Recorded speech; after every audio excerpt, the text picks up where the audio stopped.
नमस्कार मित्रांनो, मी महेश. आज मी तुम्हाला सिद्धार्थ गौतम बुद्ध यांनी जो मध्यम प्रतिपद म्हणजेच मध्यम मार्ग सांगितला, अष्टांगिक मार्ग, त्याबद्दल तुम्हाला सांगणार आहे. 8 मार्ग आहेत. त्यामध्ये सर्वात पहिलं म्हणजे सम्यक दृष्टी, सम्यक संकल्प, सम्यक वाणी, सम्यक आजीविका, त्यानंतर सम्यक व्यायाम, सम्यक स्मृती, सम्यक समाधी आणि सम्यक कर्म. पुन्हा एकदा तुम्हाला मी सांगतो. सम्यक दृष्टी, सम्यक संकल्प, सम्यक वाणी, त्याच्यानंतर सम्यक आजीविका, सम्यक कर्मांत, सम्यक व्यायाम, सम्यक स्मृती आणि सम्यक समाधी, अशी 8 मार्ग आहेत. सर्वात पहिलं म्हणजे सम्यक दृष्टी, त्याबद्दल आपण बोलूया. सिद्धार्थ गौतम बुद्ध त्या पंचवर्गीय भिक्षूंना सांगतात की एखादा व्यक्ती, त्याच्याकडं एखादी गोष्ट असते, त्याला तो योग्य म्हणतो किंवा अयोग्य म्हणतो. तर तो योग्य आणि अयोग्य, सत्य असत्य, त्याच्यामध्ये फरक करतो. त्याला ते चांगलं त्याला चांगलं म्हणतो, वाईट आहे त्याला वाईट म्हणतो. असा तो व्यक्ती जाणतो आणि त्याला कळतं. तर योग्य आणि अयोग्य यामधला फरक त्याला समजतो. त्याच्याकडे ती सम्यक दृष्टी असते. मग तो व्यक्ती आंधळा असला तरी त्याच्याकडे ती सम्यक दृष्टी असते. काही व्यक्तींकडं कलुषित, संकुचित आणि असंतुलित अशी दृष्टी असते. ती काही सम्यक दृष्टी नाही. म्हणजे एखाद्याकडं असत्य असं दृष्टी असते की तो सत्याला असत्य म्हणतो आणि असत्याला सत्य म्हणतो. की जो एखादा मार्ग चुकीचा आहे त्याला तो चांगला मार्ग समजतो. तर ती जी दृष्टी आहे ती सम्यक दृष्टी नाही. त्यानंतर सम्यक संकल्प. सम्यक संकल्प अशी गोष्ट आहे की समजा एखाद्या व्यक्तीला उच्च शिखरावरती जायचं आहे, अतिउच्च शिखरावरती त्याला पोहोचायचं आहे आणि तिथं जाण्यापर्यंत तो ह्या सम्यक दृष्टीचा, त्याच्यानंतर त्याच्या जीवनामध्ये तो कुशल मार्ग कुठले आहेत, त्याच्यानंतर ज्याच्यामध्ये हिंसा नाही, असा मार्ग वापरून तो तिथपर्यंत जाण्याचा संकल्प करतो. तो मार्ग म्हणजे सम्यक संकल्प झाला. म्हणजे तो असा चांगला संकल्प, तो म्हणजे सम्यक संकल्प. सम्यक वाणी खूप महत्वाची आहे. सिद्धार्थ गौतम बुद्ध म्हणतात की वाणी ही सर्वात महत्वाची अशी गोष्ट आहे. एखाद्या व्यक्तीला आपण शब्दानेच त्याच्या मनाला जखम करतो. तलवारीने केलेली शरीराला जी जखम असते ती भरून निघते, पण तुमच्या शब्दाने, तुमच्या वाणीने केलेली जखम, मनाला केलेली जखम, म्हणजे शब्दाने मनाला केलेली जखम कधीही भरून निघत नाही, बरोबर. म्हणून वाणी ही कठोर नसली पाहिजे, त्याच्यामध्ये पुष्कळ बडबड अशी नसली पाहिजे. त्याच्यानंतर त्याच्या चाडी नसली पाहिजे. म्हणजे एखाद्या व्यक्तीला एखाद्याची चाडी करायची सवय असते. त्याच्यानंतर असत्य अशी वाणी नसली पाहिजे, सत्य वचन करणारी वाणी असली पाहिजे. त्याच्यानंतर तो निंदा किंवा अतिप्रशंसा करणारी अशी वाणी नसली पाहिजे, असे सिद्धार्थ गौतम बुद्ध आपल्या पंचवर्गीय भिक्षूंना पहिल्या उपदेशात सांगतात. की सम्यक वाणी म्हणजे ही वाचा चांगली असली पाहिजे. त्याच्यानंतर सम्यक आजीविका, की चांगल्या मार्गाने जाऊन तुम्ही ह्या सर्व गोष्टी, चांगला मार्ग तुम्ही पत्करून तुम्ही तुमच्या मनाला सुखमय बनवू शकता. तर त्यासाठी चांगला मार्ग वापरायचा आणि तो जीवनामध्ये चांगला मार्ग वापरायचा आणि पुढे जायचं. त्यालाच सम्यक आजीविका असं म्हणतात. त्याच्यानंतर सम्यक कर्म, जी कर्म आहेत ती चांगली कर्म करायची. की एखादी व्यक्ती समजा चोरी करत असेल तर ती चुकीची गोष्ट आहे, हत्या करत असेल चुकीची गोष्ट आहे, व्यभिचार करत असेल, स्वैराचार करत असेल तर ती चुकीची गोष्ट आहे. म्हणजे आणि पशु पक्षी ह्या सर्व गोष्टींना इजा पोहोचवत असेल तर ती चुकीची गोष्ट आहे. तर ह्या सर्व गोष्टी करायच्या नाहीत, तर चांगली कर्म करायची. चोरी करायची नाही, निंदा करायची नाही, अहिंसा करायची, म्हणजे अहिंसेच्या वाटेनं जायचं, हिंसा करायची नाही. परत कोणाबद्दल वाईट चिंतायचं नाही. त्याच्यामध्ये असत्याची साथ द्यायची नाही, सत्याची साथ द्यायची. तर ती एका मनुष्याची चांगली कर्म आहेत, त्याला सम्यक कर्म असं म्हणतात. त्याच्यानंतर सम्यक व्यायाम, त्याचा अर्थ आहे सम्यक प्रयत्न. की समजा एखादी व्यक्ती आहे आणि त्याच्या मनामध्ये खूप सारी पापं येतात, आणि पाप म्हणजे वाईट विचार येतात, कुकर्म करायचा असा त्याचा विचार येतो. आणि असे वाईट विचार जर आल्यानंतर तर त्वरित त्याचा नाश करायचा. समजा एखाद्याच्या मनामध्ये एखाद्याचं नुकसान करण्याची असं त्याची इच्छा झाली, पण ती इच्छा लगेच त्याचा नाश करून टाकायचा. समजा एखाद्या व्यक्तीबद्दल चोरी करायची इच्छा झाली की मला आता चोरी करायचं आहे, पण अशी इच्छा, त्या इच्छेचा नाश करायचा आणि मग चांगला मार्ग पत्करायचा. सत्याचा जो मार्ग असतो त्याच्या बाजूने जायचं आणि चांगल्या प्रयत्नाने पुढे जायचं, म्हणजे सम्यक व्यायाम. त्यानंतर सम्यक स्मृती. की स्मृती म्हणजे समजा एखादा व्यक्ती चांगल्या मार्गाने निघालाय आणि मध्येच त्याच्या मनामध्ये ह्या सर्व गोष्टी आलेल्या आहेत, म्हणजे वाईट कर्म करायचे आहेत आणि वाईट विचार आलेले आहेत, कुविचार आलेले आहेत, आणि मध्येच त्याला आठवलं की अरे असं केल्यानंतर वाईट होऊ शकतं. मग त्याला सम्यक दृष्टी, सम्यक संकल्प, सम्यक आजीविका, सम्यक कर्म, ह्या सर्व गोष्टी त्याला आठवतात. तर ती त्याची जी स्मृती असते ती चांगली स्मृती असते, तीच सम्यक स्मृती आहे असं सिद्धार्थ गौतम बुद्ध सांगतात. त्यानंतर सम्यक समाधी त्यांनी सांगितलेले. सम्यक समाधीमध्ये ते सांगतात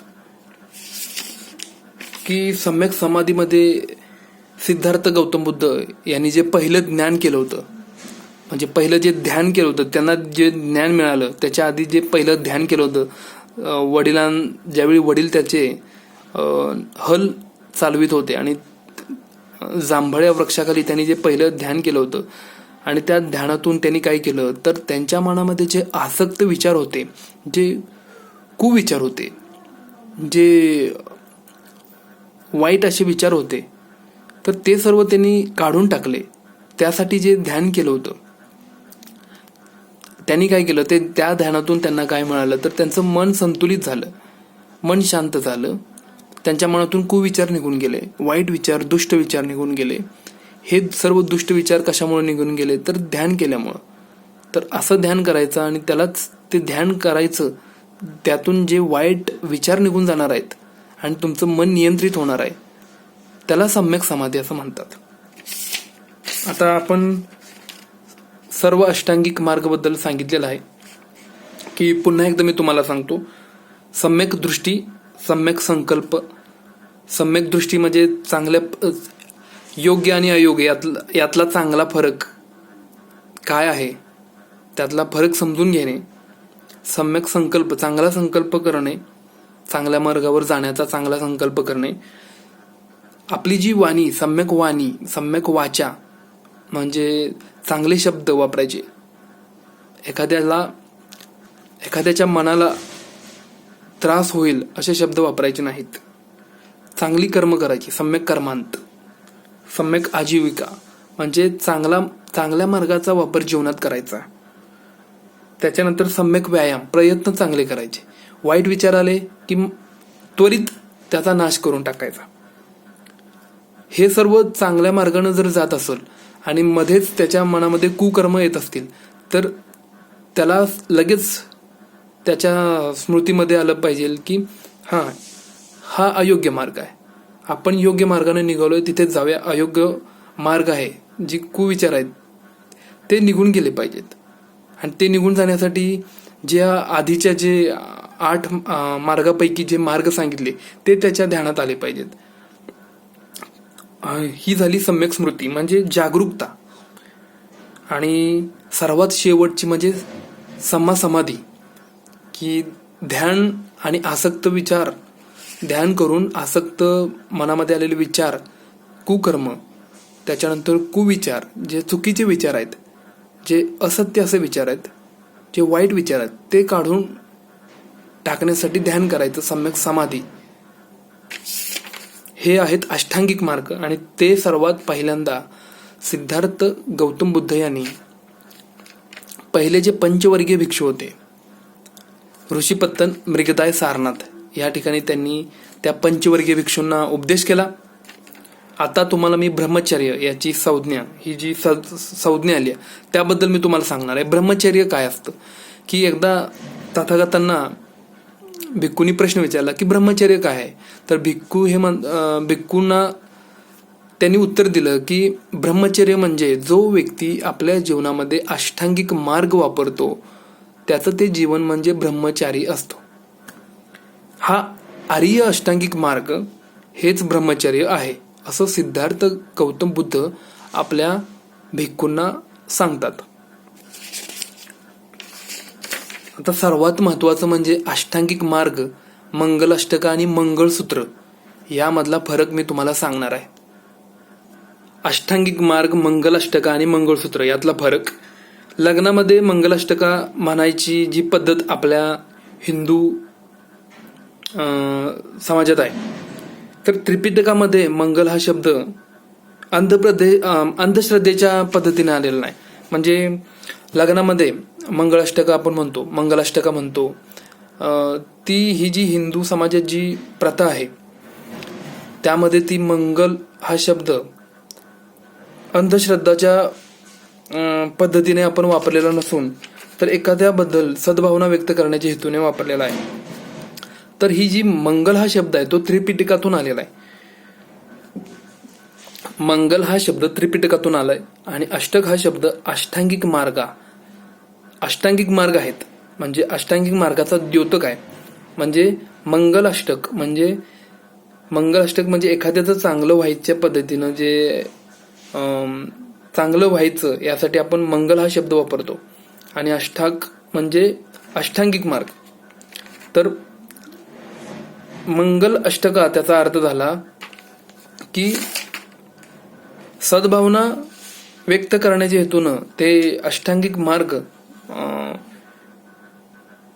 आचरण करायचे, तर त्याला मंगलाष्टका म्हणतात. की म्हणजे हा मंगलाष्टका हा शब्द बौद्ध परंपरेतून आलेला आहे हे उघड आहे. मंगलाष्टका हा शब्द बौद्ध परंपरेतून आलेला आहे हे उघड आहे. मंगल हा शब्द त्रिपिटकात सापडतो आणि अष्टाक म्हणजे अष्टांगिक मार्ग आचरण करण्याची पद्धत, म्हणजेच मंगल अष्टका. मंगळसूत्र खुद्दक पाठातील मंगलसूत्र हे जे आहे त्यावरूनच स्त्रियांच्या गळ्यामध्ये जे मंगळसूत्र आहे त्याला मंगळसूत्र ही संज्ञा प्राप्त झाली. मंगळसूत्र सुद्धा हे मंगलसूत्र ह्यावरून घेतलेलं आहे. अष्टांगिक मार्ग, मंगलाष्टका आणि मंगळसूत्र. मंगळसूत्र हे मंगळसूत्रवरून आलं. मंगल अष्टका हे एखाद्या व्यक्तीचं चांगलं होण्याच्या दृष्टीने त्यानं त्याच्या जीवनामध्ये अष्टांगिक मार्ग वापरायचे, म्हणजे त्याचं आचरण करायचं, ते म्हणजेच मंगलाष्टका. असा अष्टांगिक मार्ग, मंगलाष्टका आणि मंगळसूत्र एकमेकांसंबंधित आहेत. त्यानंतर जे अष्टांगिक मार्ग आहेत त्यांचं वैशिष्ट्य असं आहे की समजा एखाद्या व्यक्तीला दुःखावरती मात करायची आहे, तर तो व्यक्ती काय करतो की एखादी अलौकिक शक्ती असते, ईश्वरी शक्ती असते, देवता असते, त्याच्यावरती अवलंबून राहतो की त्याची कृपा व्हावी, त्याची कृपा झाल्यानंतर माझं चांगलं होईल आणि माझं चांगलं होईल असा त्याचा विचार असतो की मी ईश्वराच्या अलौकिक शक्तीवरती अवलंबून आहे. मी तो ईश्वराकडे असं साकडं घालतो की मी तुझी खूप पूजा करतो, माझं चांगलं होऊ दे, माझ्यावरती तू कृपा कर. पण तथागतांच्या विचारात कणभरही अशा गोष्टींना किंमत नाही. ते सिद्धार्थ गौतम बुद्ध असं सांगतात की तुम्ही माझी पूजा करू नका, सिद्धार्थ गौतम बुद्ध असे सांगतात की तुम्ही माझी पूजा करू नका. तर तुम्हाला जर तुमच्या दुःखावरती मात करायची असेल तर जे काय करायचं ते स्वतः करा. हे जे अष्टांगिक मार्ग होते त्याचा वापर करून सुद्धा तुम्ही दुःखावरती विजय मिळवू शकता. आणि जे तुम्हाला काही करायचं आहे ते तुम्हाला स्वतःला करायचं आहे. जसं की समजा एखादा व्यक्ती आजारी आहे आणि जर समजा त्या आजारी व्यक्तीने डॉक्टरची पूजा केली आणि त्याला सांगितलं की मी बरा होऊ दे म्हणून मी तुमची पूजा करतोय, तर तो व्यक्ती बरा होणार आहे का? नाही होणार. त्यासाठी त्याला औषधोपचार घ्यावे लागतील. त्याच्या शरीरात रोग प्रतिकारक शक्ती येण्यासाठी त्याला औषधोपचार घ्यावे लागतील. तर त्याला डॉक्टरची पूजा करावी लागणार नाही, तर डॉक्टरांचा सल्ला घेऊन त्याला असं जीवन जगावं लागेल, उपचार घ्यावा लागेल, तरच तो व्यक्ती बरा होऊ शकतो.